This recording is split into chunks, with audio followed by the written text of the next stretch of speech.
Have you ever sat down with a cup of tea, looked around your quiet home, and thought, maybe it's time to share this life with someone again? It's a feeling many people over 70 experience, especially when the days feel longer and the silence seems to echo through the rooms. Maybe your spouse passed away years ago, or perhaps the first marriage didn't work out. Either way, the thought creeps in. Am I meant to be alone forever? It's a natural question. And trust me, it's not coming from weakness.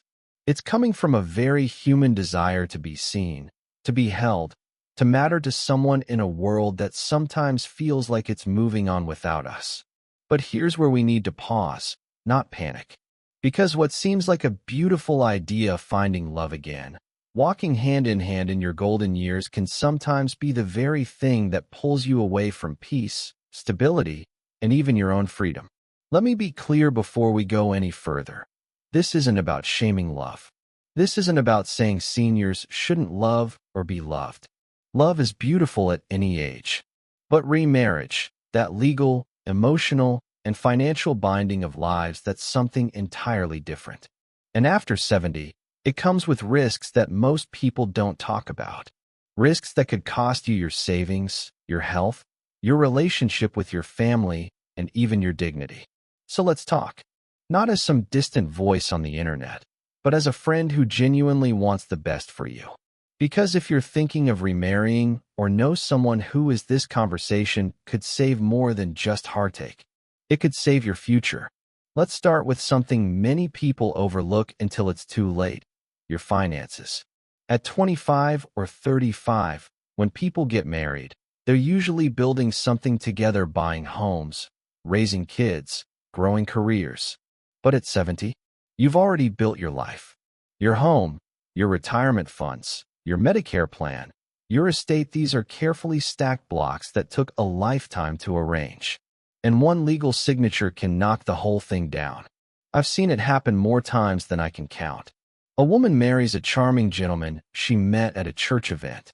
He seems kind, attentive, everything she's been missing. But once the marriage license is signed, he starts making suggestions.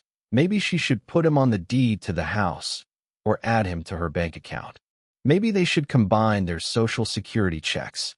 And slowly, without even realizing it, she starts losing control, not just of her money, but of her independence. Or take the reverse. A widower who's finally found someone to talk to, someone who makes him laugh again. He marries her out of gratitude, only to find out she has adult children who now expect a share of his estate. Suddenly, his own children, who trusted their dad to protect their mother's legacy, are heartbroken and angry. And family dinners? They turn into legal discussions and icy silence. And that brings us to the second reason remarriage can be dangerous after 70: family dynamics. We don't talk about this enough. Your children, your grandchildren, they've grown up with a certain understanding of your role in their lives. And when someone new enters the picture, especially as a spouse, that dynamic shifts. Sometimes in subtle ways. Other times, in deeply painful ones. You might think your kids will be supportive. And maybe they will at first. But wait until holidays roll around, and there's a new person at the table rearranging traditions. Wait until your will needs updating and names get moved around. Wait until your grandson asks, "Why does grandpa's wife get the beach house now?" It's not about money. It's about legacy, about belonging, about who gets to call you family after all these years. And when you remarry, especially late in life, it doesn't just affect you, it affects everyone around you, even the people you love the most. Now, you might be thinking, but I'm lonely. What about companionship? What about someone to share the day with? And that's valid.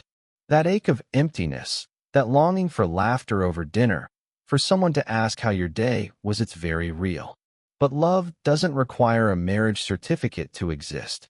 And companionship doesn't have to come at the cost of your freedom. In fact, many people today are choosing something called living apart together. It means having a partner, someone you care for deeply, maybe even someone you see every day, but keeping your own space, your own finances, your own independence. You get the joy of connection without the legal and emotional entanglements that can bring unexpected consequences. And there's something incredibly empowering about that. You've spent decades building a life, raising families, making sacrifices. Why rush to merge everything again, especially when it could unravel the very things that give you peace? Of course, there are exceptions. Some people remarry and thrive. They find a partner who truly supports them, honors their history, and fits into the family beautifully. But that's not always the case, and those stories don't always make it to the dinner table. The ones we hear less often are the quiet heartbreaks, the regrets spoken only behind closed doors. Now, before we go any further, I want you to take a breath and really check in with yourself. Not what the world thinks you should do. Not what your neighbor did. Not what the movies say love looks like at 70. What do you want your life to feel like? Peaceful? Free? Grounded? Loved? Because those things are all possible without needing to change your last name or sign a marriage license. You've earned this stage of life.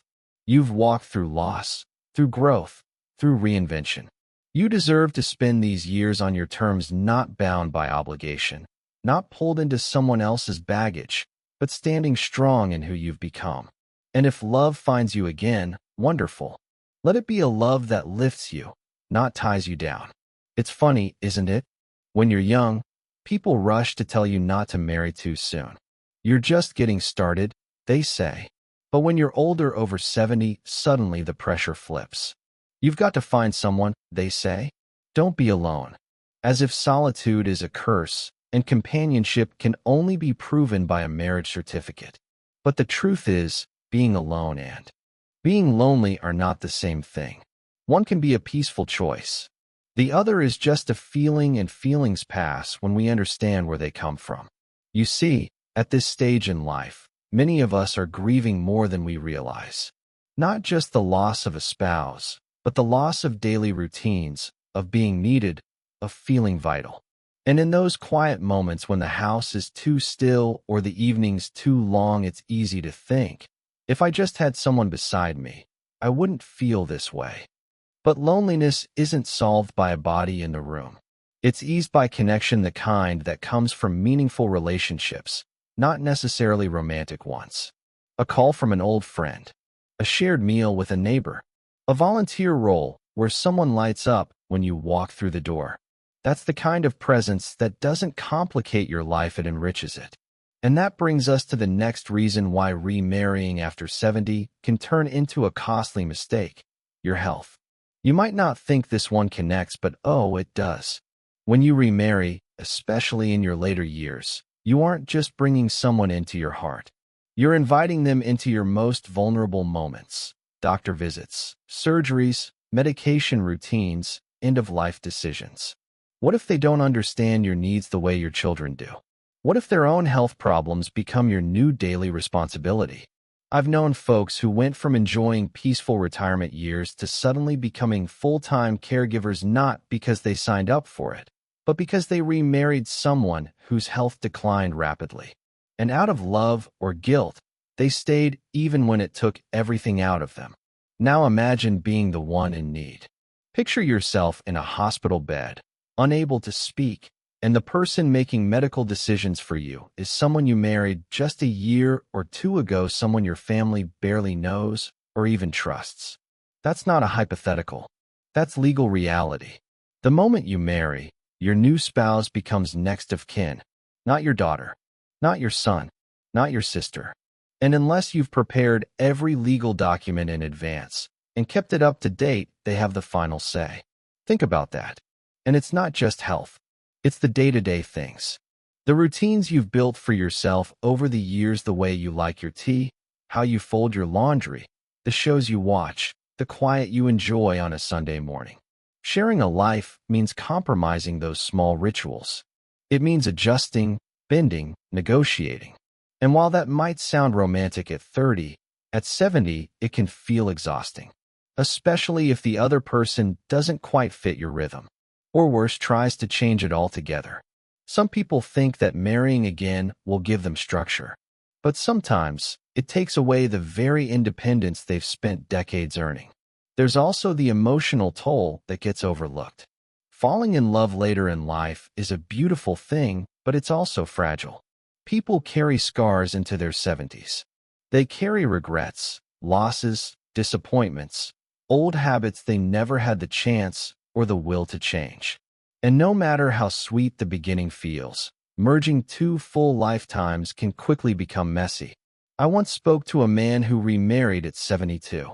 His new wife was kind, lovely, and vibrant. But 6 months in, they were arguing about everything: how to spend the holidays, what to eat, who gets the remote. He told me, "I didn't sign up for this. I just wanted someone to talk to at night." But by then, it wasn't so simple. His routine was gone. His kids were distant. And undoing the marriage felt more painful than the loneliness ever did. And let's not forget one very important truth. Not everyone who shows up later in your life is there for the right reasons. It's uncomfortable to say, but it needs to be said. There are people, yes, even those who seem lovely and trustworthy, who specifically seek out seniors for what they have: a pension, a home, a life insurance policy. They're kind, attentive, even romantic, but their intentions aren't about love. They're about access. And by the time you realize it, you're already entangled in something hard to escape. It doesn't mean you should live in fear. It means you should live with wisdom, with your eyes wide open, because you've come too far in life to hand over your heart and your home to someone who hasn't earned your trust with time, patience, and transparency. That's why one of the most powerful decisions you can make after 70 is to say, "I will love myself enough to choose carefully." Not because you're afraid of being alone, but because you finally understand the value of your peace, your freedom, your time. And no ring or license or romantic dinner should ever take those things away from you. Some folks say, "But what if this is my last chance?" And to that I say gently, who told you you're running out of time? You're not.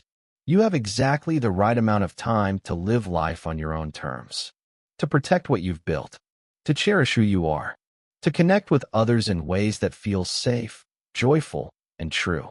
Love after 70 isn't impossible, but marriage after 70, if done too quickly or for the wrong reasons, can become a trap instead of a gift. So the next time someone asks, "Why haven't you remarried?" smile and say, "Because I finally know what makes me happy." And if love still finds you along the way, let it be one that adds to your life, not takes from it. You know, there's a kind of freedom that comes with age, a clarity that many people spend a lifetime chasing. By the time you hit your 70s, you've seen enough to know what matters. Not the fancy cars or the titles or who had the most to show off. No, what really matters is how peaceful your mornings are, how full your heart feels, and how much of yourself you still recognize when you look in the mirror. That's why it's so important to protect that peace, to honor it like the treasure it is. And the truth is, for many people over 70, remarrying can disrupt that peace more than it enhances it. Not because love is wrong, but because timing and intention are everything. We often forget that love is not just about holding someone's hand, it's about choosing how you spend your energy. After a certain age, your energy becomes sacred. You don't want to spend your golden years arguing about bills, adjusting to someone else's habits, or navigating drama that doesn't belong to you. You want calm. You want joy. You want mornings where the only thing you worry about is whether the toast is too dark. And there's another piece to this puzzle that rarely gets spoken aloud, but it lingers in the minds of many seniors: fear of dying alone. It's a quiet thought, one you might not even admit out loud, but it's there, in the back of your mind. What happens if I fall? Who will find me? Who will be there when I'm no longer able to care for myself? That fear drives many people into remarriage. But here's the thing: being married doesn't guarantee you won't be alone in the end. In fact, I've seen far too many seniors who married late in life thinking they'd have someone to care for them, only to find themselves even more isolated, especially if the marriage drove a wedge between them and their children, or if their new spouse became too ill to help. What protects you in old age isn't a legal partner. It's a community. It's the relationships you nurture, not just with one person, but with friends, neighbors, your kids, your church group, the people who remember your birthday and check in when it rains. That's the real safety net. And unlike some marriages, it doesn't unravel with a fight or a piece of paper. So if you're watching this and you've been feeling that ache longing for closeness, for laughter, for someone to sit beside you while the TV hums in the background, I want you to know this. You can have that. You just don't need to sign away your life to get it. Start with small steps. Say yes to a community dinner. Join a book club at the library. Volunteer at the local school or hospital. Start a walking group in your neighborhood. And if you meet someone special along the way, let the relationship unfold slowly. No pressure, no paperwork, just presence.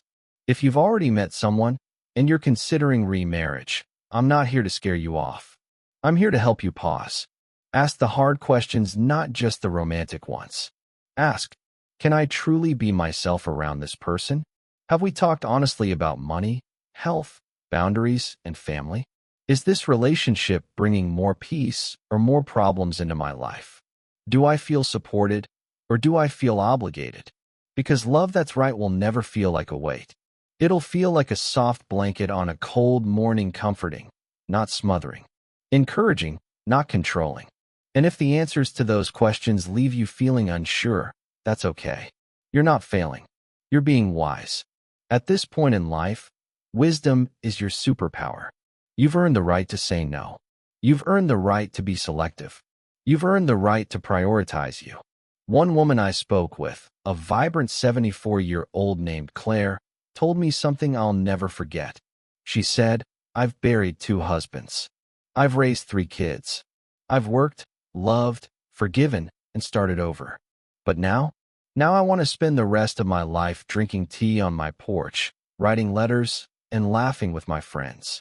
I don't want to manage someone else anymore. I just want to be. And you know what? That's enough. If you've ever felt like your worth depends on being someone's wife or husband, let that thought go. Your worth is not tied to your marital status. It's in your kindness, your wisdom, the way your face lights up when you talk about your grandkids or the garden you planted or the stories you lived through. That is what makes you rich. So, if you're over 70 and thinking of remarrying, take your time. Not out of fear, but out of respect for the life you've already built. If the relationship enhances that life, supports it, celebrates it, that's beautiful. But if it risks pulling you into chaos, conflict, or compromise you don't want to make, you owe it to yourself to say, no, thank you. You're not selfish for protecting your peace. You're wise. You're seasoned. You're free. And if you've made it this far in the video, I want to say thank you for listening, for reflecting, for trusting yourself enough to consider this perspective. Now, I'd love to hear from you. Have you considered remarrying after 70? Have you seen someone you love go through it, whether for better or worse? Share your thoughts in the comments. Your story might just be the one that helps someone else. If you found this video helpful, please give it a thumbs up so others can find it too. And don't forget to subscribe to our channel for more conversations like this, real, heartfelt, and always with your best interest at heart. Here's to living your best life at any age with or without a ring on your finger. You are enough. You are wise. And you are never too old to choose yourself. Sometimes the most radical thing you can do in your 70s is trust your own voice. Not the voices that say, you're too old to be alone. Not the ones that whisper, you should be grateful someone still wants you. And certainly not the ones that guilt you into thinking that companionship, at any cost, is better than solitude. Because when you really tune in, quiet the noise and the pressure, you'll find your own wisdom rising to the surface. And that wisdom? It knows. It knows that your life doesn't need to be proven or validated by a new relationship. It knows that your story is already full, already meaningful, already enough. It also knows when something isn't quite right. And if that little voice inside you is raising even the smallest flag, listen. You've ignored red flags before, haven't you? We all have. But at this age, you don't need to repeat old lessons. You're not here to fix someone or to rescue anyone. You're here to enjoy the life you've worked so hard to build. That might mean choosing friendship over romance, or choosing love without marriage, or, yes, choosing a quiet night alone over a dinner filled with tension and compromise. And that doesn't make you bitter. It makes you brave. Because here's the secret. The happiest people in their 70s, 80s, even 90s, they're not the ones who remarried. They're not the ones who chased a second honeymoon. They're the ones who woke up each morning knowing exactly who they were and what they wanted out of each day. Some chose love again, but carefully, thoughtfully. Others chose freedom gloriously, unapologetically. Many chose their friends, their routines, their early morning walks and crossword puzzles and conversations that had nothing to do with who's in your bed. And the beauty of this stage in life is that you no longer have to follow anyone's rules. Not society's, not your kids, not your friends, not even your past selves. You can choose differently now. You can redefine what love looks like, what happiness feels like, what peace truly means for you. There's no shame in wanting closeness, but there's also no shame in saying, I found closeness within myself. You don't need to be anyone's other half when you are already whole. Let's talk about something else people don't mention often. How remarriage after 70 can sometimes strip away your routines and emotional independence. It doesn't happen overnight. It's slow, subtle. A toothbrush left in your bathroom. Your favorite chair taken over. Suddenly your quiet mornings are filled with someone else's noise. And for some people, that's welcome. But for others, it feels like erasure. It's okay if you've outgrown the need to center your life around someone else. That's not loneliness, that's evolution. You've been through a lot. You've loved deeply. You've lost deeply. You've laughed until your ribs ached and cried until the tears just stopped. And now, maybe this chapter is about you. Your healing, your hobbies, your peace, your kitchen, your living room, your schedule. There's power in that. And it's not selfish, it's self-honoring. And if one day someone walks into your life who respects that, someone who loves your freedom as much as they love your company, who makes you laugh without making you feel small, who doesn't try to take over, but instead walks beside you gently, then maybe, just maybe, you open the door a little wider. But only if it feels right. Only if you feel more yourself in their presence, not less. And that's the key. Any love worth having after 70 should feel like freedom, not responsibility. It should lift you, not weigh you down. It should expand your life, not rearrange it. So the next time someone tells you that you're too old to be alone, smile softly, because you know something they don't. You know that being alone is not the same as being lonely. You know that being single doesn't mean being unloved. And you know that, if you really want to, you're still perfectly capable of creating beautiful connections without giving up yourself in the process. Maybe you'll fall in love again. Maybe you'll host tea every Sunday with friends who feel like family. Maybe you'll adopt a pet or start writing that story you've been thinking about for years. Maybe you'll go to the farmer's market just to smile at strangers and feel the sun on your face. And maybe, just maybe, you'll realize you didn't need anyone to complete your life, because you already are whole. And if you are loved, whether by friends, your grandkids, your memories, or even by your own gentle presence, that is more than enough. So here's to choosing peace over pressure, joy over judgment, freedom over formality. Here's to making the rest of your life your very best chapter, not by rushing into marriage, but by standing tall in your truth. If this message resonated with you, I hope you'll share it with a friend, with a sibling, with someone you know who's been wondering if remarrying is their only path to happiness.